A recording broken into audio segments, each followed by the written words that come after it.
All right, I think I'm live. Hello, everyone. My name is Sherrell, and welcome to my channel. I hope everyone can hear me and see me okay. It's so good to be with you all. I took a break for Thanksgiving last week, and I'm back with a live.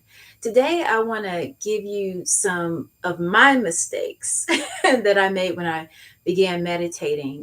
Meditation is something that a lot of people are still very interested in, although it can seem like a very boring practice. Lots and lots of people are still interested in the practice. And I want to be the person, if you allow me, to just share that information with you. So I'm going to give you 5 mistakes that I made when I began meditating many years ago. I've also listed some questions in the chat. So make sure if you have any questions that you list them in the chat. And we're going to go ahead and get started with the first one. And I have some notes here just so that I don't forget. So, the first mistake that people make when it comes to approaching meditation is they fail to do their research. Oh, so sweet Queen Diva says, I'm so glad this popped up. I'm so glad that you're with me. Let me know where you are in the world. So, the first mistake is failing to plan, not doing any research. Because this is the thing, I see so many people, and I also see myself and you all when I see the frustration and the questions, because that was me. You learn about something, or someone told you about a thing, whether it's meditation, yoga, or some type of holistic practice, and they're really excited about it. And you just sign up for the first class you hear about, or you sign up for the first webinar, not really knowing a whole lot about it. And this is the thing, this is not to shame anyone, because I did the exact same thing, but it's really just so much about do some preliminary research at least, right? Hey, Amanda, welcome. Thank you so much for joining the live today. So, look, this is the thing. When you just kind of don't know why you're doing something, maybe because someone kind of shared it with you, or it seems to be the trending thing, it's very easy to kind of just go into something. And it's unfortunate that a lot of people try meditation and they absolutely hate it. They don't like it. They had a bad experience. They're not really sure what they were supposed to be feeling or what they were supposed to be doing. And then people just kind of toss the practice to the side. And so, if that was you, I want you to raise your hand in your chat. Don't be ashamed, because that was me as well. And I want to give you some things to consider when it comes to preparing. Marilyn. Oh, okay. You're Jackie's sister of Soul Joy Wellness. I know her. I know Joy very well. Thank you so much for tuning into the live. So these are some things that I want you to consider. This doesn't go for meditation, but it goes for everything in life that you put your hands towards for the very first time, and maybe you don't have a lot of information. But specifically when it comes to meditation, research the type and form of meditation that you're interested in, and ask yourself the question, why? Why do I want to meditate? What am I hoping to get out of it? Right? So it's really good to ask yourself those questions, because based on your responses, you'll begin to research and begin to weave through the types and the forms of meditation that are probably going to suit you the most. It's also important that you think about the day, the time that you want to meditate, how long. Yes, it takes preparation. You want to kind of prepare before you toss something off to the side and say it didn't work, right? So that is the first mistake. We fail to prepare. The second mistake that I made is having unrealistic expectations. Oh, social media, our society, and people can just give you the most beautiful story about meditation. I mean, it sounds magical almost. And so when we have these unrealistic expectations, especially if we're meditating for the very first time, you can come out of the practice like, I don't know what everybody was talking about. That wasn't nothing. I didn't feel anything. I didn't have any kind of transformative experiences. And so we want to be able to manage our expectation. That's the second mistake that I made, thinking that meditation was going to be some type of shortcut that was going to take me directly to some type of internal or external transformation. And that is not the case. Meditation, like other holistic practices like yoga, tai chi, holistic eating, it all builds upon each other. So You lay the foundation and you continue to build. It's not a one and done, it's not a magic bullet. So that is the second mistake that I made. And, as we're going through the mistakes, if you feel, like you want to share, if one of these mistakes hit home for you, I want you to type it in the chat and say, me too. And maybe list what that mistake was, because we're all in this together. We're all learning and growing at different rates. And some people are discovering meditation for the very first time. And some of us have been meditating for a while and we still got a ways to go. So it's great to just feel supported in this space of newness, especially if you are new to the practice and to the wellness space. All right. So we got mistake number 1, failing to prepare. Mistake number 2, having unrealistic expectations about meditation. All right. So let's move on to mistake number 3. Now we're getting into some of the things that really hit home for me. And I really want you to just take some time and really think about this, because it's really going to challenge probably what you thought about meditation. All right. So the third mistake that we make is, okay, I'm sitting on the floor. I get it. Well, I just got finished doing some yoga. So I'm sitting on the floor on the mat. But the third mistake that people make is they try to mimic someone else's practice, meaning if this isn't comfortable for you, don't do it. Don't sit on the floor with your legs crossed, right? If this is uncomfortable, don't do it, because you know what's going to happen? When you start meditating in a posture and you don't feel comfortable in your body, you're not going to be comfortable with the practice. You're not going to reap the full benefits of the practice because your physical body is uncomfortable. So instead of trying to make your practice look like everyone else's practice, why not just grab a chair?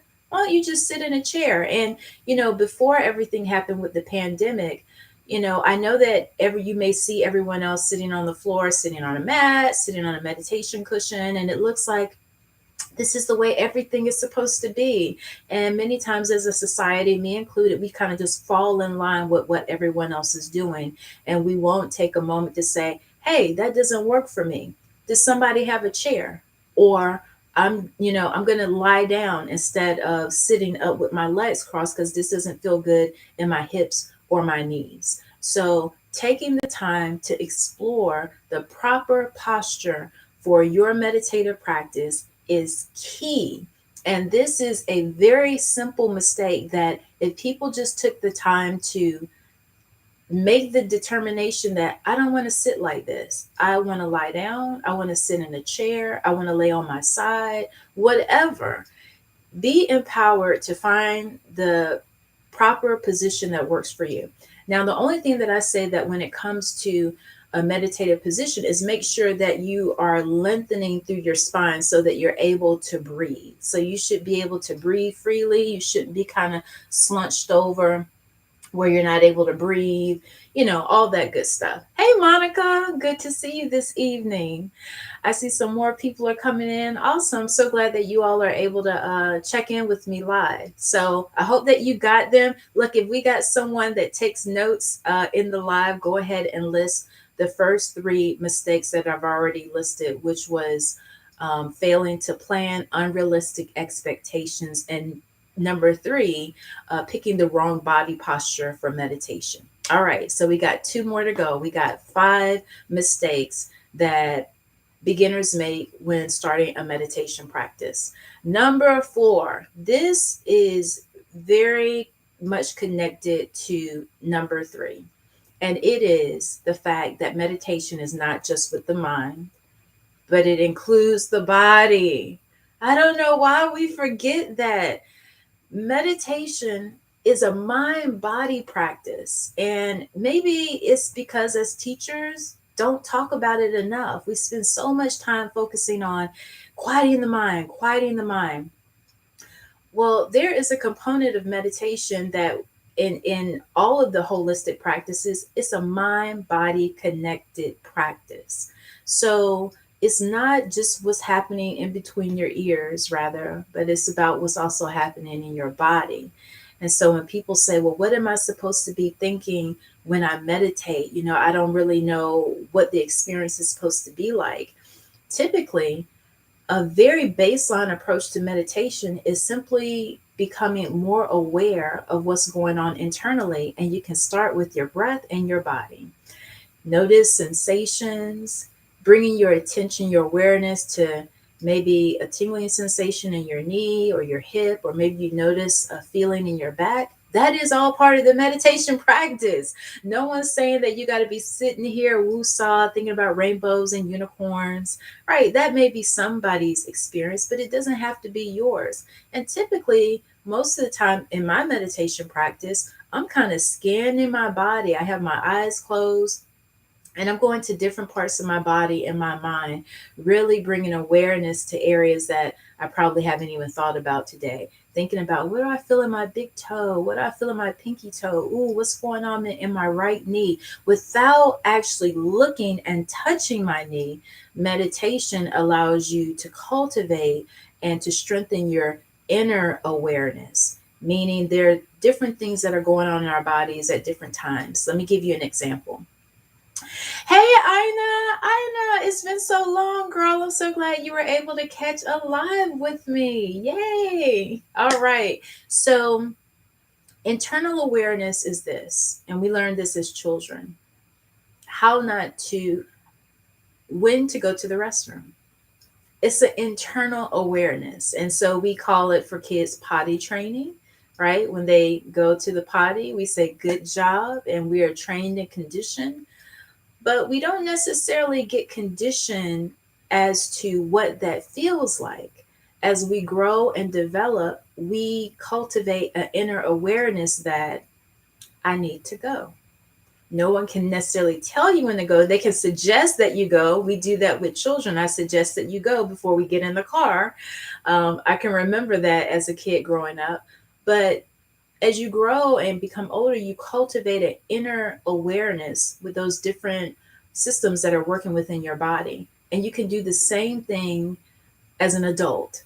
So that's the best example that I can give. Chris, is it Chris Floyd? Welcome. Good evening to you as well. So that is mistake number 4.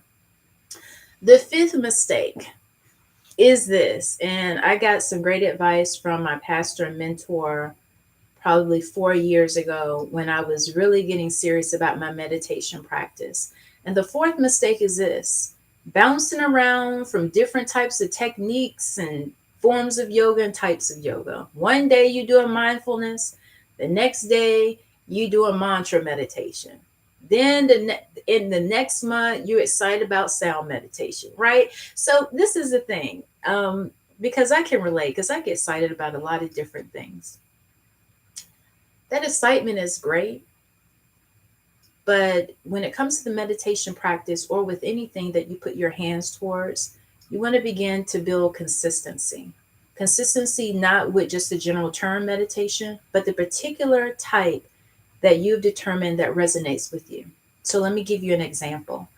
If you are someone that is seeking to build a meditation practice because you want to use it as a holistic tool for dealing with chronic pain in your body, right?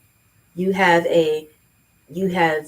listed, this is why I want to meditate.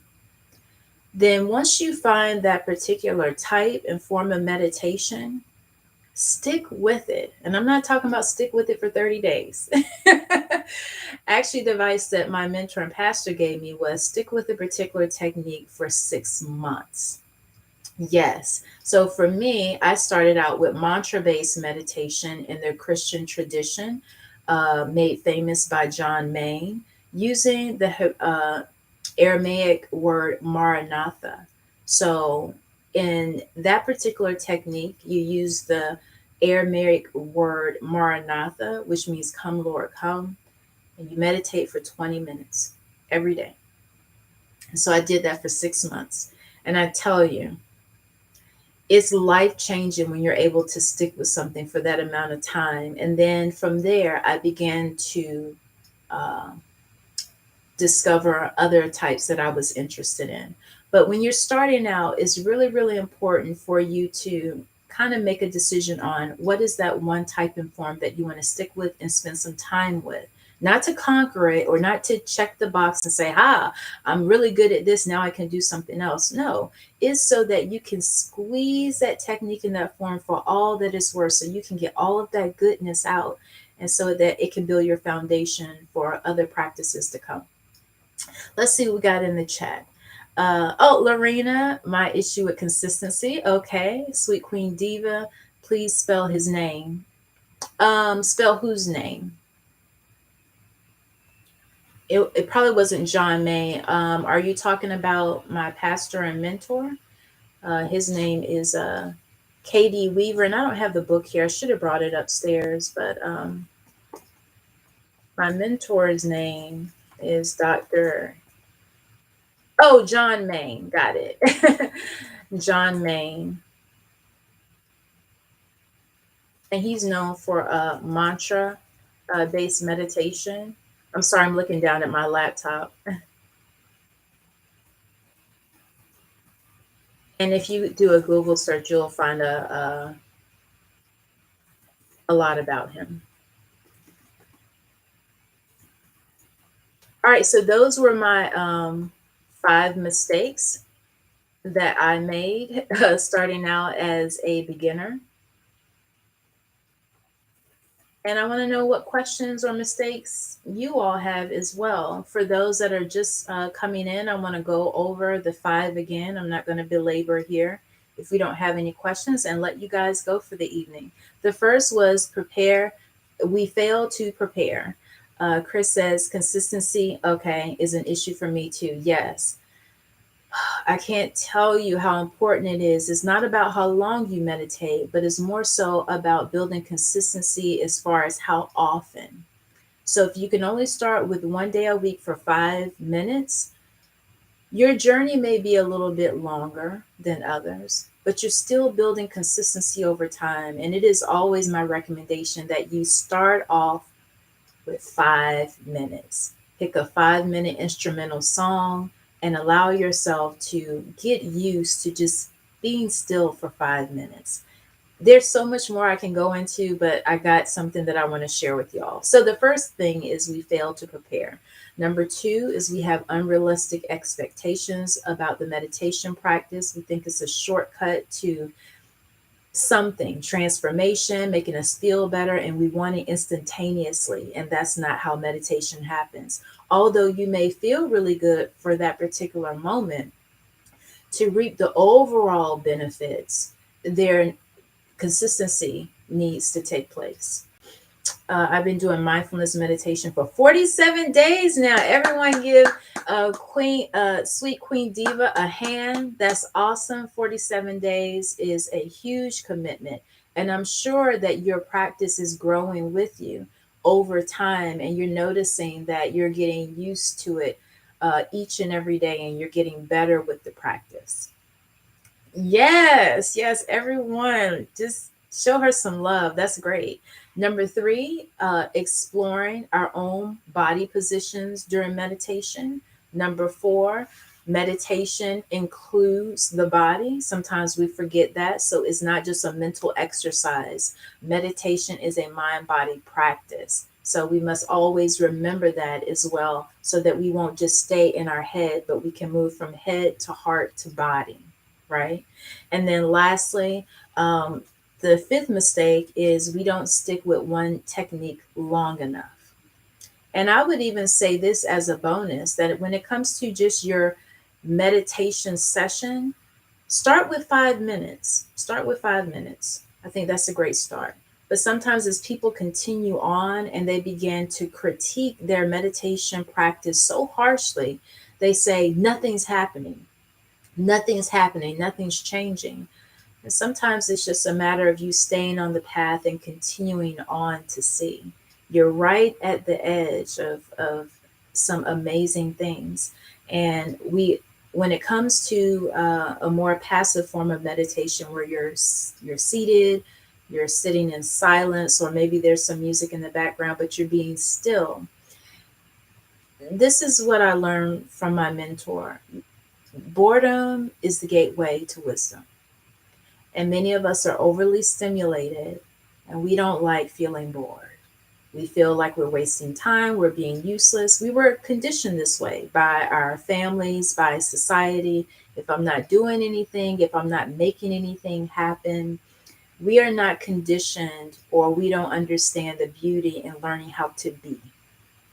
And that is the biggest challenge when it comes to cultivating a meditation practice. Learning how to be.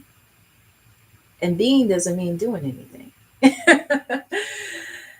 Let's see what you guys are saying in the chat. Thank you. I was really sick, and the only way I knew not to think about the illness was to start the meditation. Awesome. That's great. Meditation has so many benefits, and I've heard throughout the years, literally, help, I can't meditate. And so I actually had this scheduled for next Monday, but I've now moved my webinar to the new year. So I'm doing a webinar on January 11th at 7 p.m. Eastern Standard Time. I would love to invite you all to this webinar. This will be my second one, and it will be a 90-minute webinar with the title Help, I Can't Meditate, where I will be sharing some practical tools and techniques to help those, in particular, those that feel like they have tried to meditate and they're convinced that it doesn't work for them. Those people that are always on the go, they're very hyper, they're very intense, they're always on 10, and they just don't really understand the benefits of meditation, or maybe they tried it and they didn't have good results.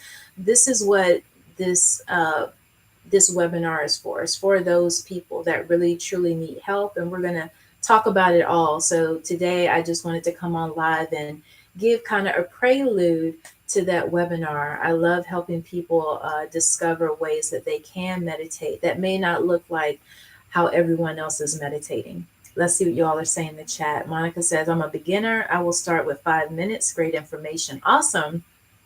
Chris says, I need that webinar. Awesome. So I think I put it in the chat at the beginning. If you go up to the top, I'll put it here again. You just click on the link. It's a small investment, but I hope that I'll be able to see many of you all on the webinar next year. Let's see. Yep, I just listed it again. Go ahead and copy that in your web browser. Share it with other people that you feel like may benefit from it, because this is the thing. With everything that is going on in the world, so many people are now interested in some of these ancient holistic practices, many of them rooted in the Christian tradition. We know that in the Bible talks about meditation. And I may be able to get into the webinar a little bit about it, but let me just say this, and I'll leave it here.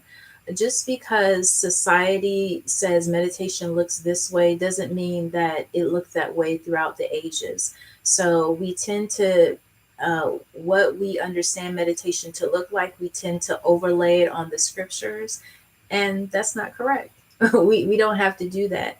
Christian meditation is not a offshoot of mindfulness. Christian meditation has its own rich history, and I can talk about that in another video as well. But regardless, whatever your reason is for meditating, whether you meditate for spiritual reasons, for your mental health and awareness, for general overall health, or for pain management, there is a meditation practice for you that will help you in your personal development in whatever area you're hoping to grow. So I hope that this was helpful for you all. Thank you all so much for joining me for this live chat here on YouTube. If you would like to see more content like this and you want to engage with me on the chat, let me know in the comments. Monica says, I'm looking forward to the class in January. Happy holidays to you too as well, and to everyone that joined me. For those that are going to catch the replay, thank you so much for checking in and stopping by and learning about these 5 mistakes that I made. Note them, try to avoid them, and just try to do better and give meditation a shot. All right. So I will see you all later. Chris says this was very helpful. Thank you so much. I'm so excited to offer different things that have helped me on the journey and different mistakes that I've made. And the mistakes are only there to help you grow. So continue to grow. Lorena, Ina, Monica, thank you for stopping by. Chris Floyd, Sweet Queen Diva. I love saying that name, Sweet Queen Diva. That is so fly. Happy holidays to you too, Ina. Did I miss anyone? Oh, Amanda. I'm scrolling up now and seeing some people. Amanda, thank you so much for stopping by if you're still with us. And don't forget to follow me on social media if you're not already. Sherrell Moore Tucker. You can find me on Instagram, and you can also check me out on my website at www.sherrellmoretucker.com. If you want to practice with me virtually, I got my new December schedule up, so you can go to my website and you can see all the classes that I'll be offering every week on Mondays and Wednesdays. And I hope to see you in class, or I hope to see you in the webinar. Don't forget to turn on your notifications, because I will be uploading some more yoga videos so that you all can stay active during this holiday season. And until next time, when life gets tough, all you got to do is breathe in and stress out. God bless you all.